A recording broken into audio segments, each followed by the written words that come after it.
pessoal da quinta etapa da EJA, da Educação de Jovens e Adultos do município de Picos. Graças a Deus aqui então reunidos para mais uma videoaula de História com o professor Ronaldo Moura. E hoje, na nossa videoaula, nós vamos dar continuidade ao nosso assunto. Para irem então acompanhando, abram aí o nosso livro na página 172, aonde então vamos debater a partir desse tópico, o crescimento das cidades. E o que é que acontece, pessoal? Nós então vamos começar falando da Inglaterra, que foi o berço da Revolução Industrial, foi o primeiro local no mundo onde aquilo que consumíamos passou a ser feito com máquinas. E aí o que acontece? Foi na Inglaterra, onde ainda por volta do século XVII, a famosa rainha Elizabeth I, ela então colocou em prática uma política que ficou conhecida como política dos cercamentos. Através dessa política, a rainha Elizabeth I, lá no século XVII, por volta de 1682, 1690, ela então colocou em prática essa política que dizia o seguinte, que nobres que tinham terra no campo e pequenos latifundiários que também tinham terra no campo, eles poderiam tomar terras comunais, ou seja, terras ocupadas por camponeses. Então, pessoas humildes que moravam nos campos ingleses poderiam perder suas terras para esses pequenos latifundiários, para essa nobreza rural. E aí, então, essa nobreza rural e esses pequenos latifundiários, após tomar essas terras desses camponeses, poderiam cercá-las para nessas terras produzir, então, matérias-primas para as manufaturas inglesas, ou seja, para aqueles locais que produziam produtos para o consumo humano manualmente. Principalmente o trigo, e a lã. Então essas terras que passariam a ser cercadas, principalmente seria para a produção de trigo e criação de ovelhas, para então extrair delas a lã, para oferecer para indústrias têxteis, indústrias produtoras de tecido. Então nós podemos dizer que muitos desses camponeses que tiveram então suas terras roubadas, tá certo? Tomadas, eles então, sem ter como sobreviver ali no campo, vão migrar para as cidades. Então nós podemos dizer que a partir do século XVII, na Inglaterra, o número de pessoas vivendo nas cidades vai ser maior do que o número de pessoas vivendo no campo.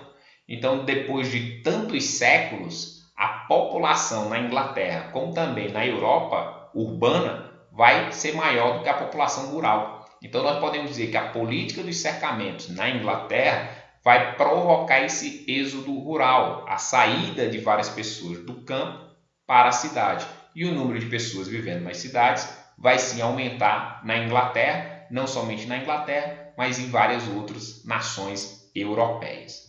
E na nossa página 173, vem esse tópico, as lutas operárias. Porque o que acontece, pessoal? Muitos então vieram para as cidades, vieram então buscar uma nova vida. E aí, nas cidades inglesas, a partir do século XVIII, a partir de 1750, vão existir as indústrias, uma nova forma de produzir, ou seja, utilizando máquinas.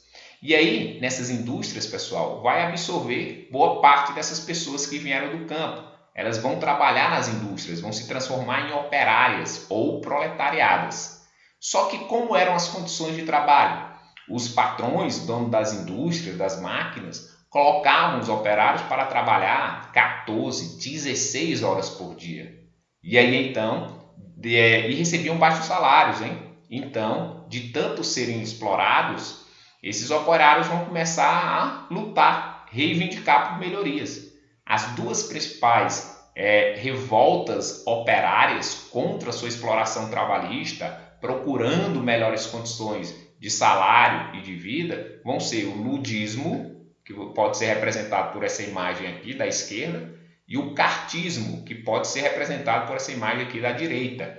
O ludismo foi sim uma revolta que aconteceu na Inglaterra, influenciada por um possível operário de nome Ned Ludd, aonde então os operários, eles contrários à exploração trabalhista, contrários aos baixos salários e contrário ao desemprego, porque eles diziam que as máquinas estavam causando desemprego, Estes, então, vão quebrar as máquinas das indústrias, vão se revoltar quebrando as máquinas das indústrias, as quais trabalhavam. Mandavam também cartas ameaçadoras aos seus patrões. Então, essa revolta ficou conhecida como ludismo. Já o cartismo tem esse nome porque foi um movimento operário a partir de um documento conhecido como Carta do Povo. Consequentemente, nesse documento, Carta do Povo, os operários não quebraram nada não, mas manifestaram o interesse pelo voto secreto, pelo voto universal masculino, pela possibilidade do operário se tornar deputado lá no parlamento inglês para, através da política, melhorar as condições de vida dos operários. Então, o movimento cartista foi esse documento, Carta do Povo, em que foi apresentado pelos operários ao parlamento com uma série de reivindicações, principalmente, como eu disse, querendo votar para eleger um deputado operário e que esse voto fosse secreto, consequentemente, através da política, de uma forma organizada e justa, ter essas melhorias em prol deles. E na nossa página 174 tem esse tópico, História da Indústria no Brasil.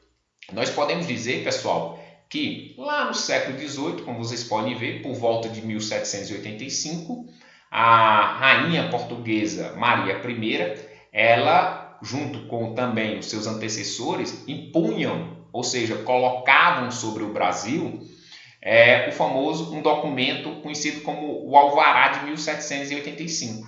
Por esse documento, Alvará de 1785, no Brasil era proibido ter manufaturas, que era a forma de se produzir antes das indústrias. Ou seja, pessoal, então, tudo o que era de produto manufaturado ou industrializado, os brasileiros eram obrigados a comprar de Portugal, porque aqui não poderia produzir. Porque qual era a mentalidade da Rainha Maria I e dos seus antecessores? Que como o Brasil era colônia, tinha que sim, obrigatoriamente, comprar produtos manufaturados, industrializados do Brasil.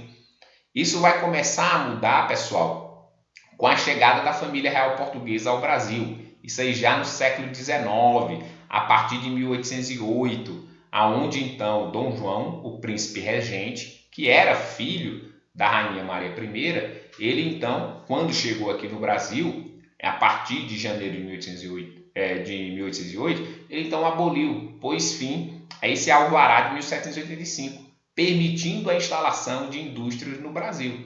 Só que o que acontece, pessoal? Os produtos ingleses, eles entravam no Brasil pagando poucos impostos. Então, será que seria interessante para um brasileiro investir na produção industrial aqui no Brasil, sendo que os produtos ingleses aqui vendidos eram mais baratos? Então, mesmo Dom João anulando, pondo fim a esse alvará de 1785, não incentivou a produção industrial. Essa produção industrial no Brasil ela vai começar a ser, de fato, incentivada, a industrialização no Brasil vai começar a engatinhar, de fato, a partir de 1844, com a famosa Tarifa Alves Branco. Isso aí já é segundo reinado, o Brasil já era independente, o Brasil era governado à época por Dom Pedro II. E aí, o seu ministro, Alves Branco, colocou em prática essa tarifa que era o quê, pessoal? Imposto sobre os produtos importados. Então, a partir de 1844, os produtos importados, quando entrassem no Brasil, ficariam mais caros. Então, isso foi um grande incentivo para se instalar indústrias no Brasil, porque o produto brasileiro seria mais barato do que esse produto importado, a partir da tarifa Alves Branco.